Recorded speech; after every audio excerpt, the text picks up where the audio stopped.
नमस्कार दोस्तों। अडानी ग्रुप का संकट तो आपको पता ही है कि अडानी ग्रुप के मामले में जैसे ही हिंडनबर्ग की रिपोर्ट आई उसके बाद से पूरे भारत में, और भारत में क्या, मैं तो ये कहूं कि पूरे विश्व में एक खलबली मच गई। अचानक ही मार्केट धराशायी हुआ और जो अमेरिका की जो शॉर्ट सेलिंग फर्म है हिंडनबर्ग, उसकी एक रिपोर्ट आई और उसके बाद तो हर तरफ हाहाकार मच गया है। जोर का झटका लगा भारतीय बाजार को और भारतीय बाजार इतने कमजोर थे कि एक रिपोर्ट आते ही धराशायी हो गई। अडानी ग्रुप में वैसे मैं आपको बताऊं कि कई विदेशी कंपनियों का भी निवेश है और अडानी ग्रुप में आई भारी गिरावट से इन कंपनियों को भी खासा नुकसान पहुंचा है। मैं आपको बता दूं कि मलेशिया के सबसे बड़े रईस हैं, उनका निवेश अडानी विल्वर में है। और एक ऐसे समय में एक ये रिपोर्ट आई है जिससे कि भारत के अंदर राजनीतिक हलकों में भी खलबली मच गई है। संसद का पिछला सत्र जो कि पहला सप्ताह था, उसमें भी विपक्ष के हंगामे के कारण 2 दिन बिल्कुल ही कामकाज नहीं हो सका है। और अडानी ग्रुप को अगर देखा जाए तो मार्केट कैप के हिसाब से वो भारत का सबसे बड़ा औद्योगिक घराना बन गया था और अडानी ग्रुप के चेयरमैन मालिक अडानी ग्रुप विश्व के दूसरे नंबर के रईस बन गए थे।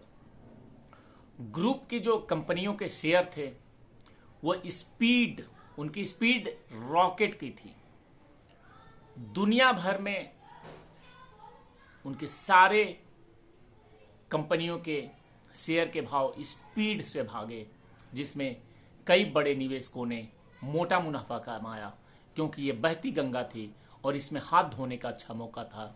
शेयर मार्केट में हमेशा ही मोटे जो निवेशक हैं वो पैसे बना जाते हैं और वही हुआ अडानी ग्रुप के शेयरों के साथ। लेकिन अचानक ही भूचाल आया। 24 जनवरी को अमेरिका की एक शॉर्ट सेलिंग फर्म हिंडनबर्ग ने एक रिपोर्ट पेश कर दी और उस रिपोर्ट के बाद खलबली मच गई। अडानी के शेयर 60% तक लुढ़क गए। सबसे पहले आपको यह जानना जरूरी है कि शॉर्ट सेलिंग फर्म ये क्या होता है। मैं आपको बता दूं कि शेयर मार्केट में जब हम ट्रेडिंग करते हैं तो दोनों साइड से ट्रेडिंग होती है, यानी कि हम शेयर खरीदते हैं, मुनाफा लेके बेचते हैं। और दूसरा होता है कि जब हमारे पास कुछ भी नहीं होता है, हम शेयर को पहले सेल कर देते हैं, शाम को मार्केट बंद होने के पहले फिर हम उसे वापस खरीद लेते हैं। यहां भी हिसाब किताब बराबर हो जाता है, तो इसे कहते हैं शॉर्ट सेलिंग। पहले बेच दो फिर बाद में खरीद लो, रेट जब डाउन हो जाए तो ये हिंडनबर्ग जो ग्रुप है ये शॉर्ट सेलिंग फर्म है, यानी कि ये शॉर्ट सेल करता है, पहले माल बेचता है और बाद में खरीद लेता है। तो इनका मेन मोटो ही होता है मार्केट को गिराओ। खैर, अडानी ग्रुप का मार्केट कैप $100 अरब डॉलर से अधिक गिर चुका है। शेयरों में गिरावट का ये आलम है कि मार्केट कैप के हिसाब से भारत 5वें से 6ठे नंबर पे पहुंच गया है। मैं बात कर रहा हूं भारत की, अडानी ग्रुप की नहीं। भारत का जो मार्केट कैप है वो 5वें से 6ठे नंबर पे पहुंच गया है। वैसे अडानी की बात करें तो अडानी तो शुक्रवार तक 26वें नंबर पे पहुंच गए थे, जो कि विश्व के दूसरे सबसे बड़े रईस थे। लेकिन खैर, अभी एक अडानी के लिए प्लस पॉइंट ये आया है कि इतना हाहाकार मचा उनके कंपनी के शेयरों में, उनके कंपनी के मार्केट कैप में, लेकिन जो विदेशी निवेशक जो सबसे अमीर थे वो आज भी अडानी ग्रुप पे अपना विश्वास बनाए हुए हैं और संकट की इस घड़ी में अडानी ग्रुप के साथ खड़े हैं। अडानी ग्रुप की फ्लैगशिप कंपनी अडानी इंटरप्राइजेज के शेयरों में एक साल में 1600% से अधिक की तेजी आई।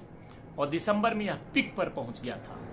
इसी तरह ग्रुप की दूसरी कंपनियां लगातार आगे बढ़ रही थी, लेकिन अब दावा यह किया गया हिंडनबर्ग की तरफ से कि खुल्लम खुल्ला शेयरों में गड़बड़ी और अकाउंट धोखाधड़ी में रहा अडानी ग्रुप का। 106 पन्नों की जब रिपोर्ट आई तो उसमें ये सारी बातें कही गई और ये सारी बातों का असर मार्केट पे ऐसा हुआ कि मार्केट धड़ाम से गिर गया। लेकिन दूसरी तरफ अडानी की तरफ से 400 कुछ पन्नों का एक रिपोर्ट जवाब दिया गया, जिसमें यह कहा गया है कि यह सरासर हमारे खिलाफ और भारत के खिलाफ साजिश है। एक तरफ एक फाइनेंशियल कंपनी और दूसरी तरफ भारत का राष्ट्रवाद, दोनों को मिला करके ये रिपोर्ट बनाई गई और ये कहा गया अडानी की तरफ से कि ये भारत के खिलाफ साजिश है। लेकिन मुझे ये लगता है कि इसमें भारत कहाँ है। ये तो अडानी ग्रुप और हिंडनबर्ग की बात है। हिंडनबर्ग ने कुछ खुलासा किया तो उसका सामना अडानी को करना चाहिए, अडानी ग्रुप को अपनी बात रखनी चाहिए। इसमें भारत, राष्ट्रवाद और हिंदुत्व का कोई लेना देना नहीं होना चाहिए। खैर, मैं और कुछ आपको इसके बारे में इंफॉर्मेशन देना चाहता हूं कि अडानी ग्रुप की कंपनियों में दुनिया भर के निवेशकों का, अमीर लोगों का निवेश है, लेकिन अचानक हुई बिकवाली से हर तरफ घबराहट फैल गया है। एक रिपोर्ट के मुताबिक अडानी ग्रुप ने हाल के वर्षों में कई क्षेत्रों में अपना बिजनेस को विस्तार दिया है। यह टाटा ग्रुप और रिलायंस इंडस्ट्रीज को पछाड़ करके देश का सबसे बड़ा कॉरपोरेट ग्रुप बन गया था और सितंबर 2022 में इसका मार्केट कैप 22.25 लाख करोड़ यानी करीब 260 अरब डॉलर पहुंच गया था। मलेशिया के सबसे अमीर शख्स और हांगकांग में रहने वाले रॉबर्ट क्योक अडानी के सबसे पुराने पार्टनर्स में से एक हैं। उनकी कंपनी बिल्मर इंटरनेशनल की अडानी बिल्मर में आधी हिस्सेदारी है।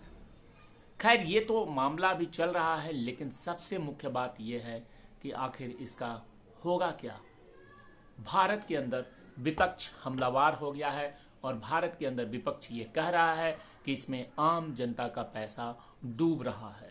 करीब 1 लाख करोड़ रुपया से ज्यादा आम जनता का LIC का पैसा, जो कि आम जनता वहां जमा करती है, उसका पैसा अडानी ग्रुप में लगा हुआ है, वो पैसा डूब रहा है।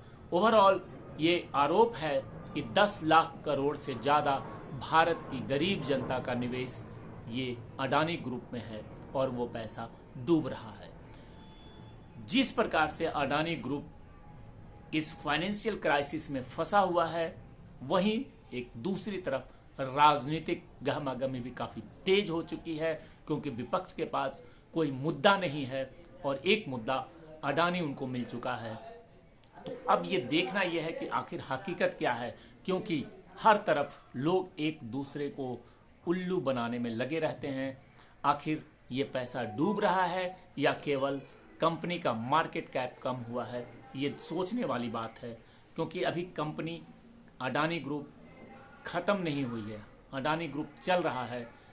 तो जिस प्रकार से ये बातें निकल करके सामने आई है, ये आने वाले समय में और कल जब सोमवार को मार्केट खुलेगा तो उस दिन हमें पता चलेगा कि आखिर ये मामला किस तरफ जा रहा है। सोमवार को संसद भी खुलेगा, संसद से लेके शेयर बाजार तक की गतिविधियों पर हमारी नजर बनी रहेगी।